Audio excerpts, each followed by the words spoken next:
દુનિયાના સૌથી શક્તિશાળી કહી શકાય તેવા આજે ડિમ્પલ્સ ડિશીસમાં 4 હેલ્ધી શરબતની રેસીપી શેર થશે, જે એકદમ ઓછી કિંમતમાં બનશે અને ઝટપટ બની જશે. પ્લસ ફાયદા જ ફાયદા થશે. સાથે ઘરમાં મળી રહે તેવી સામગ્રીઓથી બનશે, બનાવવામાં પણ મજા આવશે, બિના ઝંઝટ બનશે. તો જુદા જુદા 4 હેલ્ધી એન્ડ ટેસ્ટી શરબતની રેસીપી બનાવવાની શરૂઆત કરીએ. તો ચલો મારી સાથે. તો જેમાં આપણે બનાવીશું પહેલું હેલ્ધી શરબત કે ડ્રિંક. તો જેમના માટે મેં અહીંયા 7 નંગ જેટલા પાકા બીલા લીધા છે.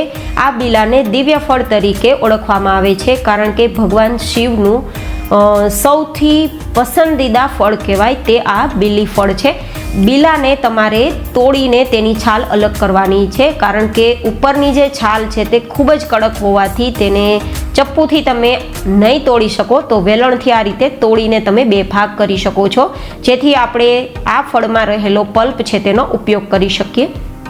જો તમે જોઈ શકો છો કે થોડી વાર મેં વેલણાથી થપથપાવ્યું તો આરામથી 2 ભાગ થઈ ગયા. અને હવે આપણે ચપ્પુથી નહીં પરંતુ ચમચીથી આ પલ્પને અલગ કરશું, કારણ કે આમાં રેસા ભરપૂર હોય છે. તો જો ચપ્પુનો ઉપયોગ કરશો તો ઘણીવાર આ પલ્પ ચીકણો પણ છે અને રેસાવાળો પણ છે, તો ચપ્પુ તમારું સરી જશે અને હાથમાં વાગવાના ચાન્સ રહેશે. તો આ રીતે ચમચીથી પલ્પને અલગ કરી લેશું. અને જો કંઈ પણ છાલમાં થોડો પલ્પ હોય ને તો પણ આપણે અલગ કરશું, જેથી આ દિવ્ય ફળનો પલ્પ આપણે ફેંકવો ના પડે. તમે સાંભળો અવાજ કેટલો આ કડક છાલ છે. જો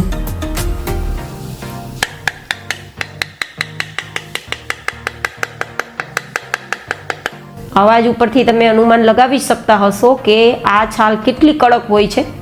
હવે આ છાલમાંથી પલ્પ કાઢી લીધા બાદ આ છાલ છે તેને ફેંકી દેશું, કારણ કે હવે આ કડક છાલનું કોઈ કામ હોતું નથી.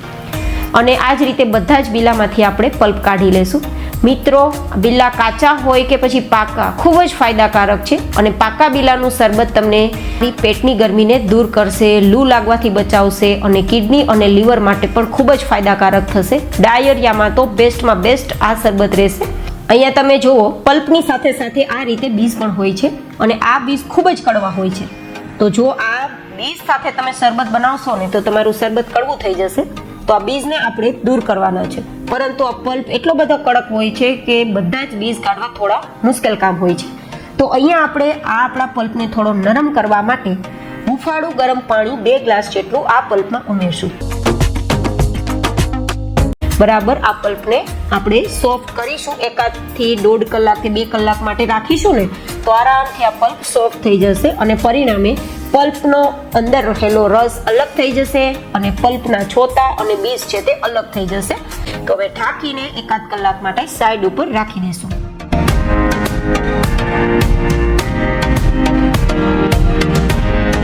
તો 1 કલાક પછી આપણે ચેક કરીએ ને તો પલ્પમાંથી થોડું જ્યુસ બહાર નીકળ્યું હોય તેવું દેખાય છે અને પલ્પ પણ મને પહેલા કરતાં થોડો નરમ થઈ ગયો હોય તેવું દેખાય છે.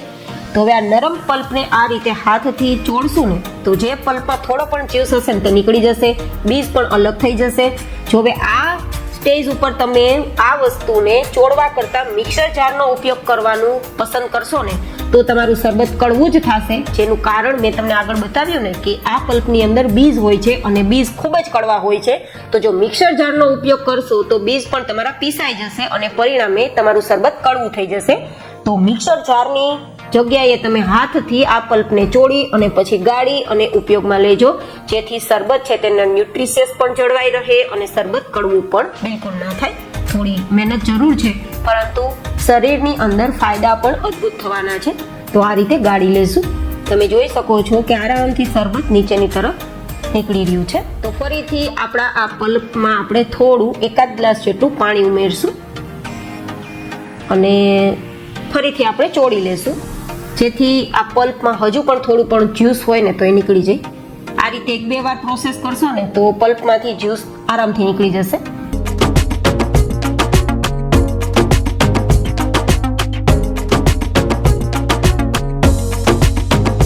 હવે કાંઈ વધારે જ્યુસ આ પલ્પમાં નીકળે તેવું મને લાગતું નથી. તો આ રીતે હાથથી હું થોડું નીચોવી અને જેટલો પણ જ્યુસ છે તેને ચારણીમાં ગાળી લઈશ, જેથી છોતા બીજ બધું અલગ થઈ જાય અને પલ્પમાંથી જ્યુસ સાવ નીકળી જાય. અને તૈયાર થયેલા આ શરબતને તમે 2-3 ચમચી આ શરબત અને થોડું ઠંડુ પાણી ઉમેરી અને પી શકો છો. પરંતુ જો તમને આ જ સીધું શરબત કદાચ પસંદ પણ ના આવે તો તમે થોડું ચટપટું બનાવવા માટે ખાંડનો ઉપયોગ કરી શકો છો, સાકરનો ઉપયોગ કરી શકો છો, ગોળનો ઉપયોગ કરી શકો છો, લીંબુનો ઉપયોગ કરી શકો છો. ચોઈસ તમારી પાસે છે. હું થોડું ચટપટા ટેસ્ટ માટે 2 ચમચી જેટલો દેશી ગોળ ઉમેરું છું. અહીંયા આપણે વધારે ગોળ નહીં ઉમેરીએ કારણ કે બીલા થોડા નેચરલી જ પણ મીઠા હોય છે, પરંતુ 2 ચમચી જેટલો ગોળ ઉમેરવાથી એકદમ સરસ ટેસ્ટ આવશે અને ફાયદા પણ થશે કારણ કે ગોળ પણ ખૂબ જ ફાયદાકારક હોય છે. સાથે ખટાશના ટેસ્ટ આપવા માટે 4 ચમચી જેટલો લીંબુનો રસ ઉમેરું છું. જો કે આજે લીંબુની શોર્ટેજ છે તો તમે કાચી કેરીને પીસી અને તેનો રસ આ શરબતમાં ઉમેરી અને થોડી ખટાશનું કામ આપી શકો છો. સાથે 1 નાની ચમચી જેટલો સંચર પાવડર ઉમેરી દેશું. સંચર પાવડર ના હોય તો 1/4 ટીસ્પૂન જેટલું સાદું નમક ઉમેરી શકાય અને 1 ચમચી જેટલું શેકેલા જીરાનો પાવડર ઉમેરી દેશું. મિક્સ કરશું અને પછી આ શરબતને એરટાઇટ બોટલ જે ચોખ્ખી હોય તેમાં ભરી અને 10 દિવસ માટે ફ્રીઝમાં રાખીને સ્ટોર કરશું. જો તમારે વધારે લાંબા સમય સુધી આ શરબતને સ્ટોર કરવું હોય તો તમારે 15-20 મિનિટ માટે ગેસ ઉપર ઉકાળવાનું રહેશે અથવા પ્રિઝર્વેટિવનો ઉપયોગ કરવાનો રહેશે. પરંતુ પ્રિઝર્વેટિવનો ઉપયોગ કરવો અને ગેસ ઉપર ઉકાળવાથી ન્યુટ્રિશિયસ ખતમ થઈ જશે અને જે ફાયદો થવો જોઈએ તે નહીં થાય. તો મને લાગે છે કે નેચરલ રીત છે તે વધારે બેસ્ટ છે. હું અહીંયા થોડી વધારે ઠંડક આપવા માટે ફુદીનાના પત્તાને થોડા ક્રશ કરી અને પછી ઉમેરી રહી છું, જેથી ફ્લેવર પણ આવશે અને નેચરલ ઠંડક આપશે, જો કે ઓપ્શનલ છે. સાથે 2 થી 3 ચમચી જેટલું આપણું બનાવેલું શરબત ઉમેરી, સાદું પાણી ઉમેરી, મિક્સ કરી અને પછી તમે પી શકો છો. તો તૈયાર છે આપણું અમૃત સમાન હેલ્ધી એન્ડ ટેસ્ટી બીલાનું શરબત. તો ચલો હવે આપણે બીજું હેલ્ધી ડ્રિંક કે હેલ્ધી શરબત બનાવવાની શરૂઆત કરીએ. તો જેમના માટે એક મિક્સર જારમાં આપણે લગભગ 2 ગ્લાસ જેટલું સાદું દૂધ લેશું અને સાથે 2 ચમચી જેટલો આપણે ગુલકંદ ઉમેરીશું. અને હા ગાઈસ, આટલો જ એકદમ ગુલાબી કલરનો તમારે ગુલકંદ ઘરે તૈયાર કરવો હોય તો ઉપર આઈ બટનમાં લિંક આપી દઈશ, તમે ઘરે ગુલકંદ તૈયાર કરી શકો છો. મેં આ ગુલકંદ ઘરે જ બનાવેલો છે અને આટલો ગુલાબી કઈ રીતે બનેલો છે તે પણ તમને જાણવા મળશે, તો એ રેસીપી જરૂર જોજો. બસ હવે કંઈ જ કરવાનું નથી, આને માત્ર બ્લેન્ડ કરવાનું છે કે ગ્રાઇન્ડ કરવાનું છે તો આપણું શરબત તૈયાર થઈ જશે. પ્રોસેસ આખી ગુલકંદની જ છે અને ગુલકંદ બનાવવાની જ કમાલ છે. હવે ઠંડુ ગુલકંદ શરબત સર્વ કરવા માટે રેડી છે. તો થોડા આઈસ ક્યુબ આપણે ગ્લાસમાં ઉમેરી શરબત ઉમેરીને પી શકીએ છીએ કે પીવડાવી શકીએ છીએ. હવે આપણું સૌથી હેલ્ધી કહી શકાય તેવું 3જા નંબરનું હેલ્ધી એન્ડ ટેસ્ટી ડ્રિંક છે, એકદમ ઓછી કિંમતે બની જાય છે. તો જેમના માટે આપણે 1 મોટી ચમચી જેટલું આખું જીરું કડાઈમાં ઉમેરીશું. સાથે તે જ મોટી ચમચીથી આપણે આખા સૂકા ધાણા પણ ઉમેરીશું અને 1 મોટી ચમચી જેટલી આપણે વરિયાળી ઉમેરીશું. અહીંયા તમે કોઈ પણ વરિયાળીનો ઉપયોગ કરી શકો છો. ત્રણેય સામગ્રીનું માપ એક સરખું છે. હવે આ સામગ્રીઓને એકદમ લાઇટ વેટ શેકવાની છે ધીમા ગેસની ફ્લેમ પર લગભગ 30 સેકન્ડ સુધી, જેથી ફ્લેવર સારી આવે અને મસાલા બિલકુલ ના બળી જાય. આ તમે ડિટોક્સ વોટર વીકમાં 2 થી 3 વાર પણ પી શકો છો અને સમર સિઝન દરમિયાન 10 થી 12 વાર તમે પીશો ને તો તમારા શરીરમાં કોઈને કોઈ રૂપે ઝેરી તત્વો ગયા હોય તો એ બધા જ બહાર નીકળી જશે અને ઇમ્યુનિટી સિસ્ટમ બૂસ્ટ થશે, વજન પણ ઓછું થશે અને ઘણા બધા અદ્ભુત ફાયદાઓ થશે. પેટની ગરમી પણ દૂર થશે. હવે મસાલા શેકાઈ ગયા છે તો 1 લીટર જેટલું આપણે પાણી ઉમેરશું અને હવે આપણે આગળની પ્રોસેસ આ પાણી સાથે જ કરીશું.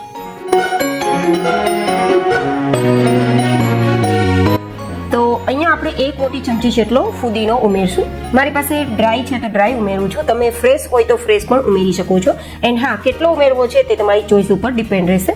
હવે આ રીતે આપણે બધી જ વસ્તુઓ મિક્સ કરી દઈશું અને હવે ગેસની ફ્લેમ મીડિયમ રાખશો, હાઈ રાખશો, ડઝન્ટ મેટર, કારણ કે હવે આપણે આ બધી સામગ્રીઓને જ્યાં સુધી સોફ્ટ ના થાય ત્યાં સુધી કૂક કરવાની છે.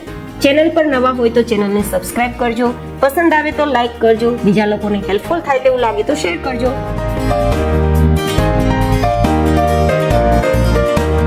હાઈ ગેસની ફ્લેમ પર 5 મિનિટ મેં ઉકાળ્યા બાદ હવે હું ચેક કરીશ કે અંદર રહેલી સામગ્રીઓ સોફ્ટ થઈ છે કે નહીં. જો સોફ્ટ ના થઈ હોય તો 1-2 મિનિટ માટે તમારે વધારે સમય પણ આપવો જોશે, તો જરૂરથી આપજો. પણ હા, આ બધી સામગ્રી સોફ્ટ થાય એ જરૂરી છે. તો એકવાર આપણે ચેક કરી લેશું. આ તમે ડ્રિંક બનાવશો તો તમને બનાવવું પણ મજા આવશે, કારણ કે ઝડપથી બની જાય છે અને ઘરમાં જ મળી રહે તેવી સામગ્રીઓથી બની જાય છે અને જેટલું સસ્તું બને છે તેટલું જ આ ડ્રિંક છે તે હેલ્ધી છે. તમને 1 ગ્લાસ મોર્નિંગમાં તમે પીશો તો તમને આખા દિવસ દરમિયાન ગરમીનો અહેસાસ નહીં થાય જેટલો બહાર નીકળીએ ત્યારે થતો હોય છે. તો ખાસ તમે એકવાર ટ્રાય કરજો, તમને ખરેખર અંદરથી રિફ્રેશિંગ ફીલ થશે. અને ગરમીઓ જો પેટમાં રહેતી હોય, કબજિયાતનો પ્રશ્ન રહેતો હોય, પેટની ગરમીઓને કારણે ઘણી બધી બીજી મુશ્કેલીઓ ઊભી થતી હોય તો તમને ઘણો બધો ફાયદો થશે. તો હવે આપણે નીચે ઉતારી અને સાવ આપણા ડ્રિંકને ઠંડુ કરીશું. થોડી વાર આ રીતે ચલાવશું ને તો ઝડપથી ઠંડુ થઈ જશે. જો કે તમે હુંફાળું ગરમ હોય ત્યારે આ આપણા ડ્રિંકને ગાળીને પણ પી શકો છો. તો મેં સાવ ઠંડુ કર્યું છે કારણ કે હું મિક્સર જારમાં પીસવાની છું, જેથી આપણી આની અંદર રહેલા બધા જ મસાલા છે ને તે પીસાઈ જાય. જો તમારે ના પીસવા હોય તો હું અગેન કહું છું કે તમે હુંફાળું ગરમ હોય ત્યારે ગાળીને પી શકો છો, પરંતુ આ રીતે આપણે એકવાર ચર્ન કરી લેશું તો મસાલા થોડા પીસાઈ જશે.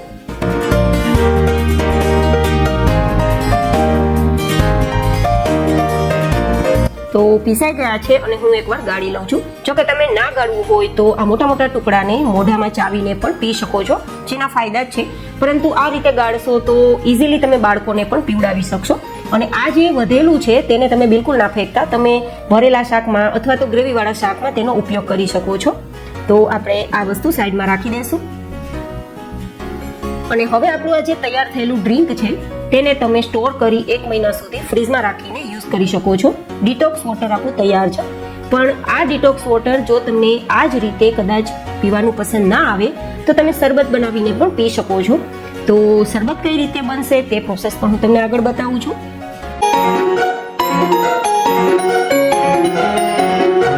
તો શરબત બનાવવા માટે ગ્લાસમાં હું 1 ચમચી જેટલો મીઠાશ માટે ગોળ ઉમેરું છું. તમે ખાંડ અથવા તો સાકરનો ઉપયોગ કરી શકો છો.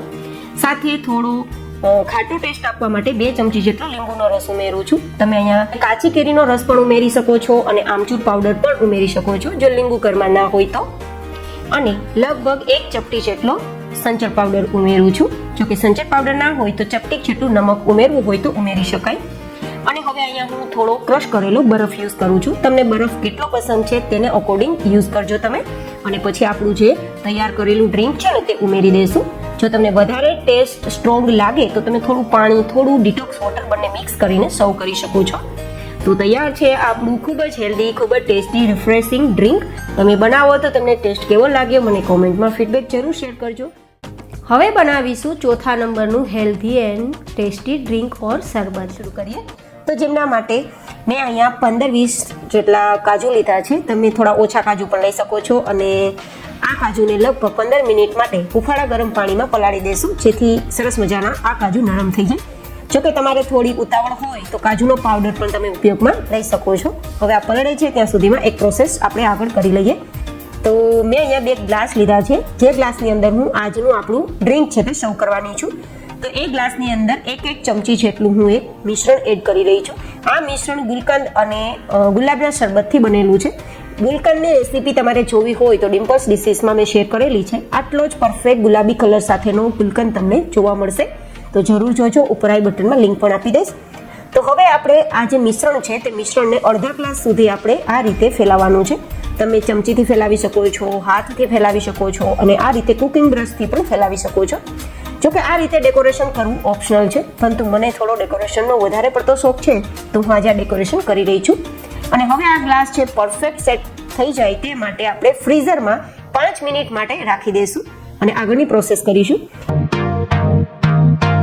તો હવે એક મિક્સર જાર લેશું અને જેનું નામ જ ઉત્તમ એટલે કે શ્રીથી શરૂ થાય છે, તો જેવું નામ તેવું જ કામ, એવું આપણું આગળનું ઇન્ગ્રેડિયન્ટ્સ છે અને તે છે અડધા કપ જેટલું સૂકું નારિયેળ. તમે અહીંયા લીલું નારિયેળ લઈ શકો છો અથવા તો જે ત્રોફાની મલાઈ હોય છે ને, લીલા ત્રોફાની મલાઈ, તે પણ ઉપયોગમાં લઈ શકો છો. અને આ રીતે સૂકું નારિયેળ પણ લઈ શકો છો. નારિયેળની અંદર આયરનનો સોર્સ હોય છે, મેગ્નેશિયમ, સેલેનિયમ, પ્રોટીન અને ભરપૂર કેલ્શિયમ હોય છે. તેથી તમને હાડકાં મજબૂત કરશે.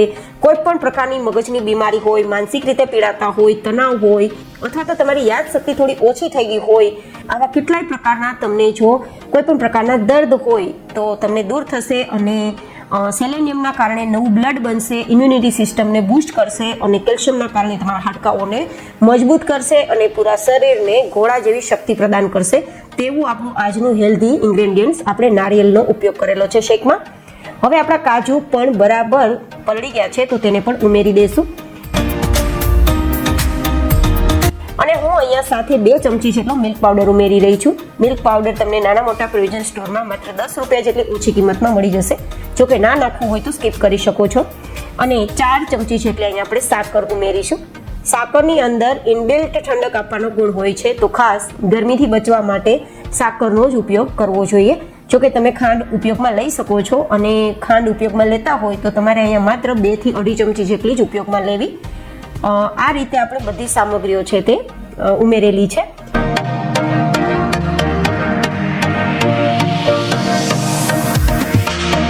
અને હવે આ શરબત છે તે સૌથી વધુ ઠંડુ હોય તો જ પસંદ આવે છે, તો તેના માટે આપણે વધારે બરફ ઉમેરીશું. લગભગ 6-7 નાની ટુકડા ઉમેરી દઈશું.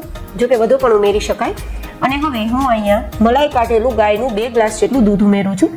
મારું અહીંયા ગાયનું દૂધ છે પ્લસ મલાઈ કાઢેલું છે, બસ એટલા જ માટે મેં 2 ચમચી જેટલો મિલ્ક પાવડર ઉમેરેલો છે. જો કે તમારું દૂધ ઘટ હોય અને મલાઈવાળું હોય તો તમારે મિલ્ક પાવડર ઉમેરવાની કોઈ જરૂર નથી. જો કે આ રીતે પાતળા દૂધમાંથી પણ તમે સરસ મજાનું શેક તૈયાર કરી શકો છો. મેં તો થોડી થિકનેસ આપવા માટે અને થોડો માવાનો ટેસ્ટ આપવા માટે મિલ્ક પાવડર ઉપયોગમાં લીધો છે. તો આ રીતે બધી સામગ્રીઓ મિક્સ કરી અને હવે આપણે બ્લેન્ડ કરી લઈશું. મિત્રો, તમે એકવાર આ મિલ્કશેક બનાવીને ટ્રાય કરજો. હું તમને ગેરંટી આપું છું કે આ મિલ્કશેક તમને સૌથી ફેવરિટ બની જશે. એન્ડ સૌથી હેલ્ધી તો છે જ, કારણ કે આજે આપણે બધી સામગ્રીઓ બિલકુલ હેલ્ધી હોય તે જ રીતે ઉપયોગમાં લીધી છે. ઘણા લોકોને પ્રશ્ન થશે કે ઉનાળાની સિઝનમાં ટોપરું બિલકુલ ખાવું ના જોઈએ, પરંતુ ટોપરું છે તે હર સિઝન માટે બેસ્ટ જ છે, કારણ કે તેનું નામ જ શ્રી છે અને એટલા જ માટે હર સિઝનમાં શ્રીફળનું કંઈકનું કંઈક મહત્વ રહેલું છે અને પરિણામે આપણે ખાતા જ રહેલા છીએ. પરંતુ જ્યારે પણ તમે જે તે સિઝન સાથે ખાઓ છો તે સિઝનને અનુકૂળ તમે વસ્તુઓ સાથે ઉમેરી અને ઉપયોગમાં લેશો તો તેના ફાયદા અને પોષક તત્વો તમને જરૂરથી મળી રહેશે. તો આજની આપણી આ healthy and tasty drink recipe તમને કેવી લાગી ફીડબેક કોમેન્ટમાં જરૂર શેર કરજો. બહુ જલ્દી મળીશું એક નવી જ હેલ્ધી એન્ડ ઇન્ટરેસ્ટિંગ રેસીપી સાથે. ત્યાં સુધી stay healthy, stay happy, take care.